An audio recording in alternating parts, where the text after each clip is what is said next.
dozens of branches just like this litter the property here on South Gossett Street. Here's why. One of them telling me he heard 5 shots, then the father coming out into the middle of the street, followed by his daughter who was firing at him. That neighbor tells me then the father took off down the street. The real tragedy is over here. This garage fell last night during that tornado. I talked to the homeowner. She says her and her husband heard a loud crash. That aren't here on the ground seeing what it looks like. How would you describe to them that pictures don't even do it justice? Well, airport officials here say they still have not been notified that that plane that they found down in Florida is in fact the plane that took off from this airport early this morning. If you take a look, right here was their living room. Behind it, their kitchen. No appliances left. The fridge burnt to a crisp. Take a look around. It's hard to imagine that this was once a thriving mill. Now it's full of fallen bricks in pile after pile. Right now, SLED agents say they do have one person in custody in Edgefield County in connection to this baby's death. But what's even harder is finding affordable property.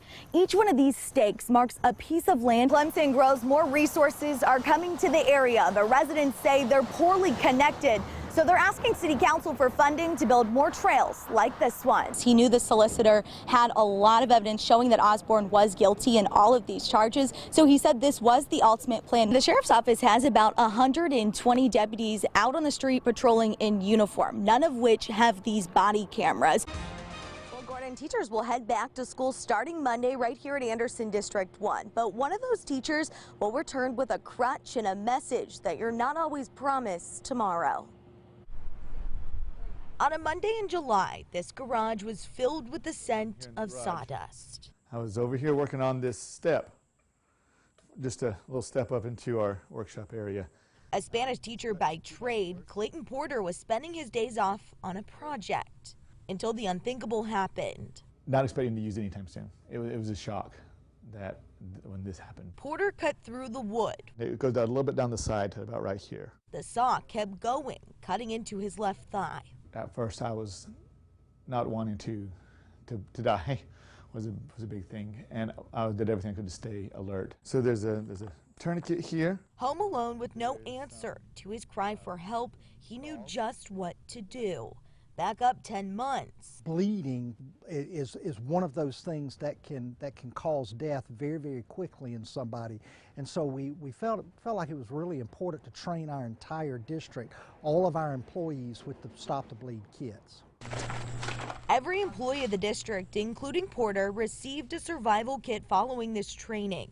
Ironically, he purchased an extra one for his home just weeks before the accident. That life-saving tool just feet from where he laid. I believe that training, that kit saved my life, and if without that I would not be here. A simple tourniquet, a small but priceless investment into the safety of the students and staff of this district. I'm going to purchase one for my home. I also have now for one for my car and my wife's car as well. You never know, saved my life, it might save the life of someone else driving down the road.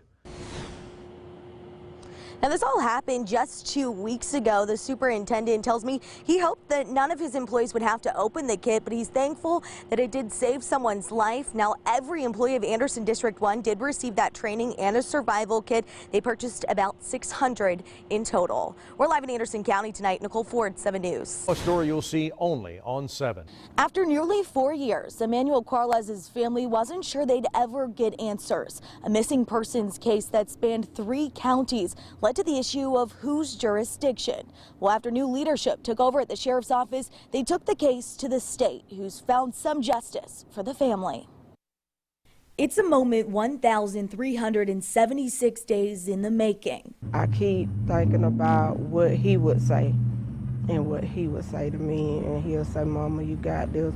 That's how many days it's been since Pamela Quarles last saw her son, Emmanuel. He would be 30 now. He done missed 3 birthdays, finna be 4 birthdays. It's a case that started in Anderson County. Well, Mr. Quarles was reported missing in April of 2015 by his mother. He was last seen being dropped off by someone at a location in Pendleton, South Carolina. The investigation quickly grew to include 3 counties. Evidence led detectives to a possible sighting of him at the Roadrunner store near Seneca. Then days later, a truck turned up in Pickens County with his blood inside. But with all this unfolding nearly 4 years ago, The family is wanting to know who's responsible. After Sheriff McBride took office, we started looking at some cold cases that we thought needed some attention, and that was one of them that we still thought had not yet grown cold. Detectives handed the case over to the Attorney General's office. Less than 4 months later, indictments filed, even though a body was never recovered. We thought Mr. Cobb had been involved all along. Harry Eugene Cobb. On Friday morning, inside a Pickens County courtroom, we were the only ones there as Kerry Cobb stood before a judge. This just happened the day before yesterday. They come and locked me up and told me I was being indicted on the murder, and I've been on house arrest for the last 4 years. My mom's in real bad shape. I'm taking care of her. Entering a not guilty plea after being charged with Quarles' murder. Mostly relieved, but also hurt because it's a murder charge, so just hurt. A grieving mother whose pain won't falter because she knows her son's body is still out there. It's real hard, but to me, I don't consider him as gone. I consider him as out there, and he's searching and looking for me as well as I'm searching and looking for him.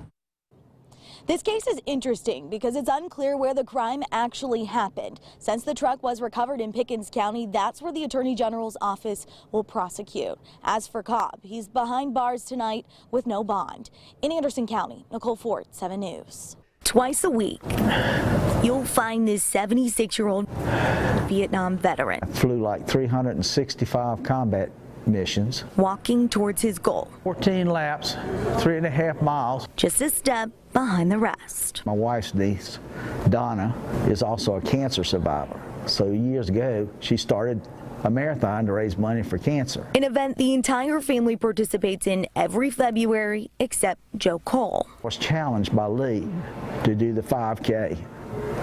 And so I said, all right, I can do that. You see, I can't run, but I can walk. Joe is not your average 76-year-old veteran. Well, my slogan is that I've lost my leg, but not my will to win. After being exposed to Agent Orange in Vietnam, it led to the amputation of his left leg in 2015.